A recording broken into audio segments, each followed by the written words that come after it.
I will be the first one to say that I am broke, but I do not consider myself poor. And why is that? Well, let's get into it.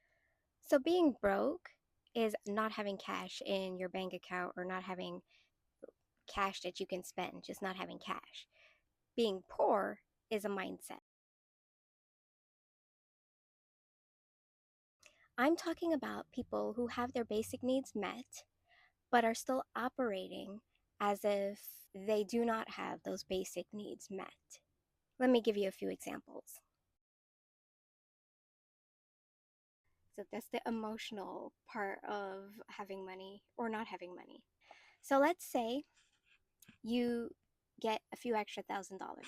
Maybe it's like your tax return money or some other happy thing that just happened to you and you got a few $1,000s.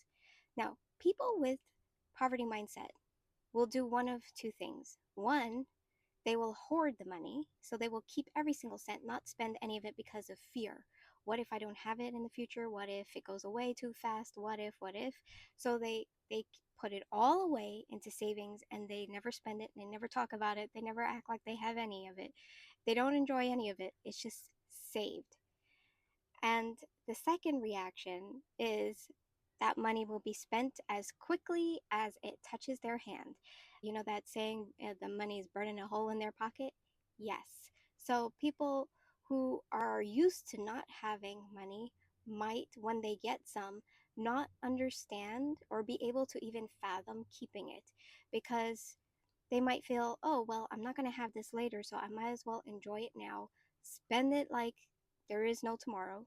Also, they feel like there is no tomorrow because it's too hard to predict what's going to happen next or in the short term or even the long term. Like people who are impoverished don't know what's happening in the next year, don't know where they're going to end up, don't know if they're going to be alive. So planning for the future just seems pointless. And when you have a few extra thousand, it also seems pointless to keep it because you know it's going to disappear. So you might as well spend it on something you enjoy, right? Wrong. Maybe you spend some of it, but also save some of it. But this reaction is either you save all of it and never talk about it, never think about it, and try not to even, indicate that you have such a thing. Or the other extreme is spend it like it's water in a sieve, just as fast as it comes, it goes, and you just don't even think about the future. Just that doesn't even register on your mind. Like, what about the future? So what? We'll get there when we get there, right? So both of these are kind of extreme ways of thinking about it, and it would be far more balanced to think, yes, save some, spend some, and you decide what proportions of that saving and spending that you do. That's a far more healthy way of looking at this extra bonus that you might have gotten. Another thing I see people do is not understand the difference in scale between $5, $50, $500, and $5,000. All of these are different levels of numbers, different levels of cost. A $5 item is not the same as a $50 item. So if you see a $50 item, there are 10 $5 in there.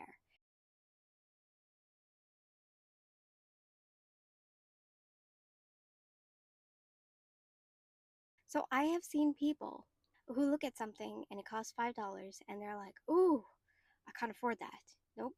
Yeah, that costs too much money. I don't want to spend money on that. But then a $50 item comes along and they're like, oh, yeah, I'll get that $50 item. And in both cases, perhaps this is um, like an expense that they don't really need, but somehow they feel okay buying the $50 item, but they have to pinch on the $5 item. And this is a psychological thing that I've noticed. Like people do this all the time. There's a saying for that, penny wise and pound foolish. I know someone specifically who will skimp and save on something like dish soap. They will buy dish soap at the dollar store and not want to buy it a more effective dish soaps that they might find elsewhere, and that more effective dish soap might be $3.50, but they will buy the dollar store one because they can't afford it. But the next thing you know, this person's going on vacation. Yeah, I don't think if you save that $3.50 a 100 times over, you're going to be able to afford that vacation if you actually can't afford it. And so there's like this disconnect between small dollar amounts and larger amounts. And another quick example, let's say you want to buy something for the house and the thing costs $20. But your spouse is like, "Oh, no, no, no, we don't need that thing. It's just extra spending for no reason." And the next thing you know, this dude has spent $500 on something else. And you're like, did we need that thing? And yet you can't say anything, because they're like, I hardly ever buy anything when I buy this thing. Yeah, but do you know how many $20 things I would have to buy in order to spend $500? Like, it's not the same thing. It's not the same thing. My one luxury expenditure for the house that everyone will use and benefit from is not the same thing as that $500 item that only you can use and you will use perhaps once or twice, and then it will sit there, and then it will need to be replaced again in a few years. This is the kind of mindset I'm talking about, like a $5 item, a $500 item. They are not the same. And in some people's mind, it feels like it's the same. In some people's mind, they are equivalent. And we have to understand scale. It's like a lot of people talk about a millionaire. Millionaire, billionaire, trillionaire, especially trillionaire these days. This term is getting tossed around like it's nothing. $1 trillion in debt. The difference in scale $1 trillion is to a million is like another universe. That's how vast of a difference it is. And I think the average person just doesn't understand scale very well. So if you are able to understand the difference in amounts of like what a $5, $50, 500, $5,000 amount is, you'd be well on your way to understanding what you can and cannot actually afford. So you see a sale. It is buy two, get one free. Now you're walking down the street, minding your own business. You don't have any intention to buy this item, but you see it on sale, and now you're like, "Oh, that's a great deal. Let me get this item." Well, sorry to tell you, you just been had, okay? Because you were not intending to purchase that item in the first place. You were going about your business intending perhaps to purchase other things, but this item, because it's on sale, now you've purchased it.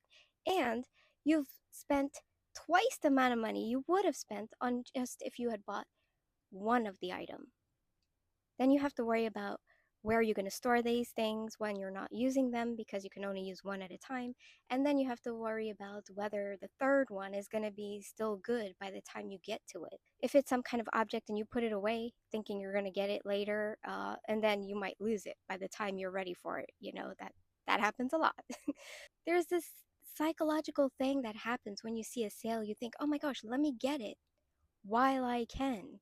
But you never had the intention when you left your house to get that thing, but all of a sudden, now you're going to get that thing. You come out feeling like you got a deal, but actually, the store got money from you that it wouldn't have gotten otherwise. So, another example is, let's say something is 70% off. Again, you might have been in the store for, let's say, a clothing store, and you're searching for t shirts.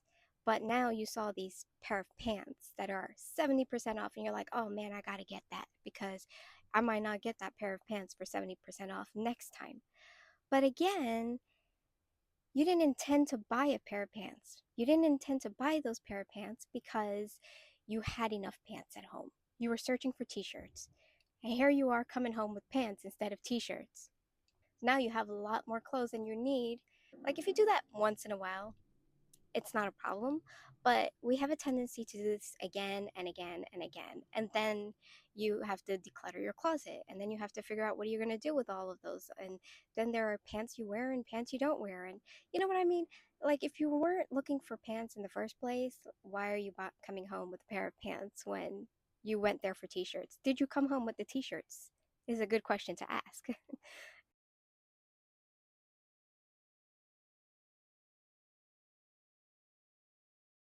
So this leads me into the next one is buying things when you need it instead of buying things just in case. Now, so many of us operate with the just in case mindset and the what if mindset. I should buy this thing, keep it in my house just in case. But here's the thing, let's think about how often this scenario actually has happened in the course of a year. Did it actually happen that you needed this thing like more than once a year? And would it have been terrible if you had bought this thing at the moment that you needed it instead of 6 months or 2 years before? If you buy something just in case and the time comes that you need it, and some time has passed, a year or two, and now you're looking for the thing, you don't even know where it is, or you went to go use it but it was in storage and it's no good anymore.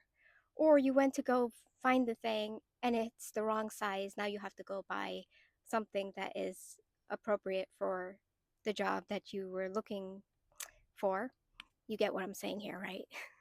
It makes it pointless to buy things in advance. And I've never had like issues with when you need something, you just buy it at the time that you need it instead of keeping it forever. Now, if you bought something once, let's say a tool, and you used it for a job and you no longer need it after that job and it sits in storage, fine. I'm not saying get rid of it. Next time you want that tool, hopefully it's there for you and it will work, right? But if it's something like detergent and it's this big bottle or whatever, and you're looking for it months later, hopefully you find it, hopefully it's still good, etc., and it's something that you use. But I think you can get away with just buying certain things when you need them. This applies a lot to things like repair materials or building materials. Otherwise, they would just sit there for years. I mean, years. And not do anything but degrade and collect dust and decompose in the meantime. And then when you go to need that thing again, it's just not going to be good for the job. So get things when you need them. And this will help with decluttering. This will help with keeping your space neat and clean. And this will help with keeping items that might otherwise look like garbage from being all over the place. It just helps to keep your space neater. So that's all I have for you today. If you know anyone who has these types of poverty mindsets, you've seen this among your friends and family, or perhaps you yourself have these, just becoming aware of them is a huge step in overcoming this idea that we don't have enough, because we do have enough in most cases. I'm not talking about the people who are very seriously impoverished and do not even have their basic needs met. I'm talking about people who can afford food, water, and shelter, but they still feel extremely, extremely poor. Are you really that poor, or is this a psychological feeling inside your mind? Right now, I'm in the season of life where I'm broke, but I still don't consider myself poor. So let me know what you think about that. And I will see you in the next video. Bye.